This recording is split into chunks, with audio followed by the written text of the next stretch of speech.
Sutton.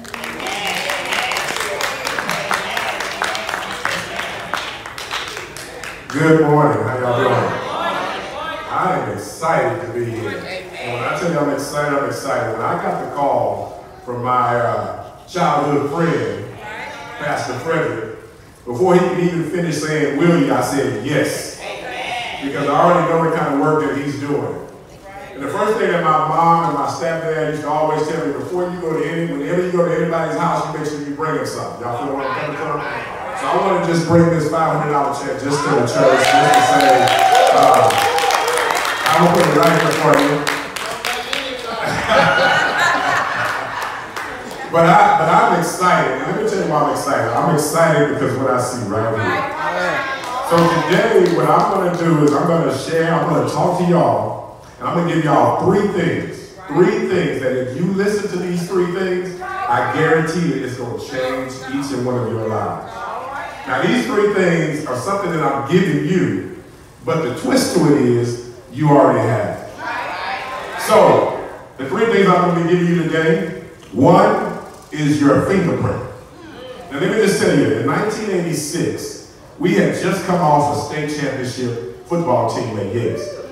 And while most people were out there celebrating it and enjoying it, I was sleeping on concrete behind Hartsfield Elementary School. And I know you're saying, well, how in the world did you get on some concrete? Well, I grew up with my mother and my stepdad. Now, if I say something at any point that you can feel, that you can understand, just say I feel you. Well, let me just tell you what happened. My dad was a hard worker right here in South Park.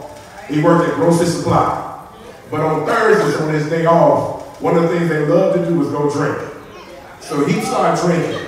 And that drinking would continue through Thursday, and then through Friday.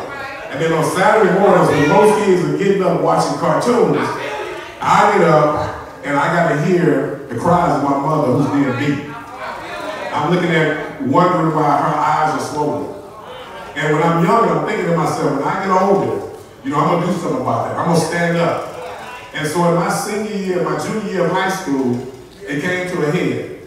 I go into the house and my mom's not there, and I'm wondering, where is she? And my dad says she's gone, and if she comes back, don't let her in.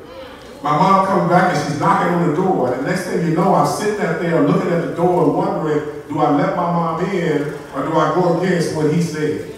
And so at this point, I'm saying, I know I'm bigger than my dad, but I'm still afraid of this guy.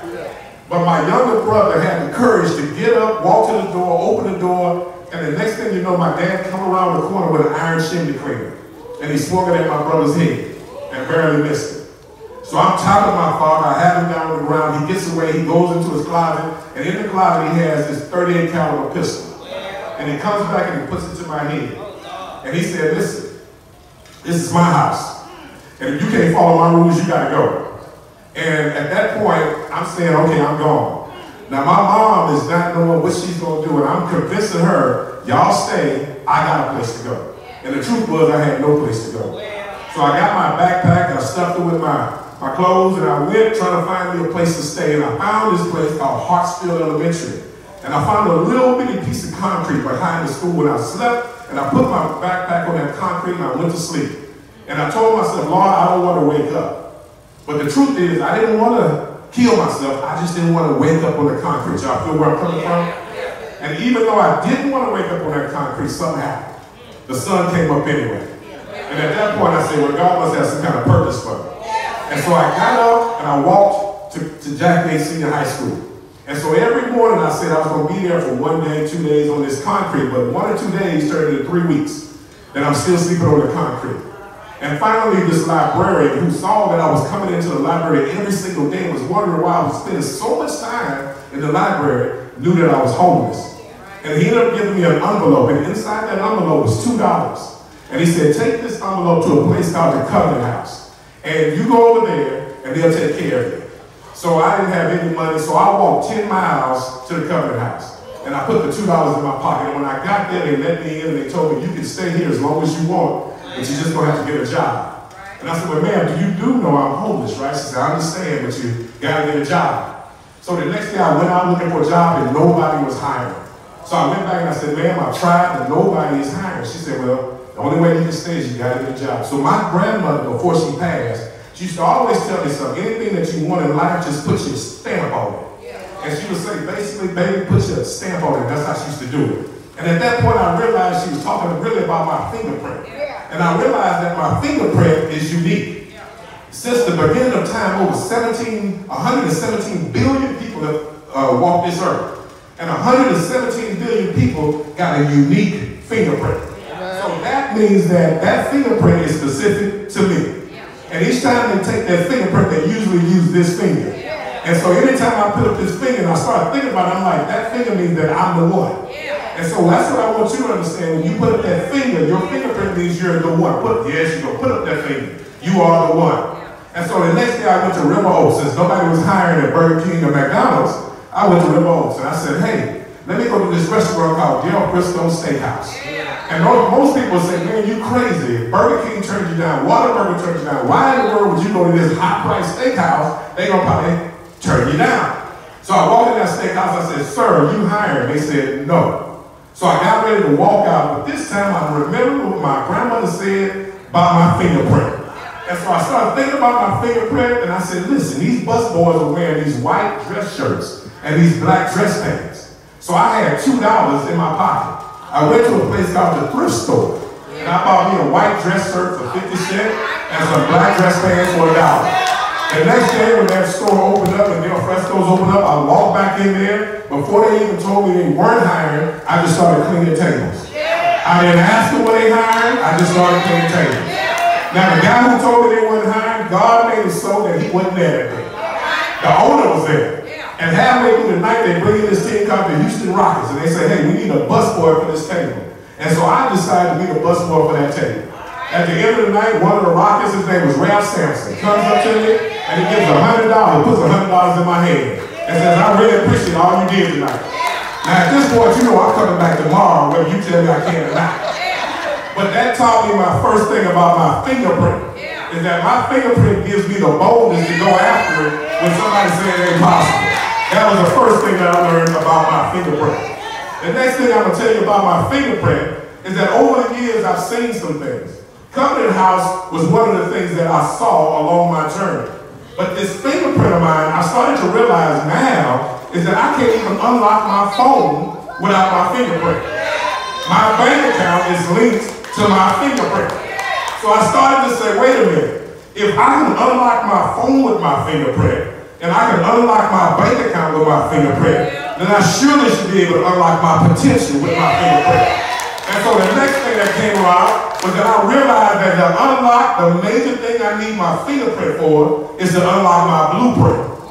Now my blueprint is everything that I've gone through life. My fingerprint tells the world who I am.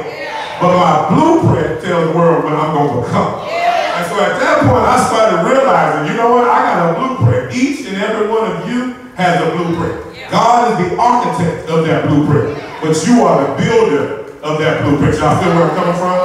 So now I've gone to the Covenant House, and I'm graduating from high school, and now I got a full-ride scholarship to go play football.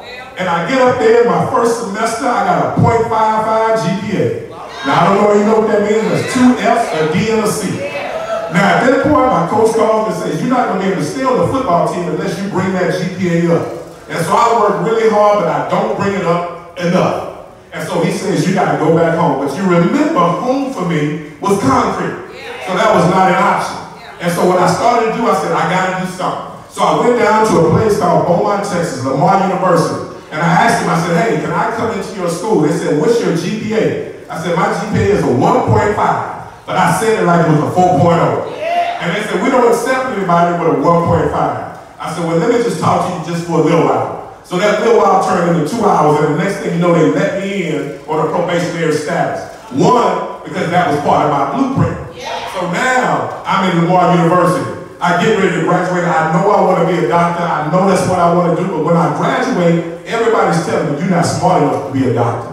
You don't even look like a doctor. And I'm starting to believe everything that they're talking to me about. And so I decided that I'm not going to even pursue medicine. I'm going to walk away from being a doctor. And the next thing you know, I become a police officer. I become a cop. Because I got to support 3 kids that I've had while I was in college. Now most people say, well, hey, that's just typical of a black man from 3rd Ward. That's what I expected. But they don't know about my fingerprint. And they have no idea about my blueprint. And so now I'm being a cop. And now I'm a cop, and 10 years into being a cop, I'm transporting a prisoner to Bench Hospital. And I'm looking at these doctors in these white coats. And I'm looking at myself in these blue police uniforms. And I'm saying to myself, boy, I remember back in the day, I sure wanted to go to medical school. And I called my mom up and I said, Mom, you remember when I was in college what I wanted to do? She said, yeah, I remember you wanted to go to medical school. I said, yeah. I said, but if I try to go now, I'll be almost 40 when I'm done. She said, you're going to be 40 whether you go to medical school or not. And at that point I said, you're right. So I said, you know what? I'm going to go ahead and go to medical school. And so I went back to Prairie View A&M University to bring my GPA up. And for the next 2 years, I made nothing less than a B. I made all A's and 1 B. And I got accepted into UT Medical School. And now I'm in medical school and I'm working in the clinic. And more people are saying, boy, you're doing such a great job in the clinic. And I get ready to graduate. And when I graduate, I'm seeing all these patients and I'm thinking to myself, you know what, there's more in my blueprint. And my blueprint says, you know what, there's some people who might need to see some help. There may be some people who might need a journey and might need to hear about how you got there. So I started a company called MDI Prep. In the very first year, I had minus $10. This year, this past couple years, I've made over a couple $1 million in the same company as CEO of MDI Prep. But you know, that was all part of my blueprint. And see, my blueprint, I always like to say, my blueprint takes me from sea to shiny sea. See, my blueprint took me from the concrete to the covenant house. It took me from the covenant house to college.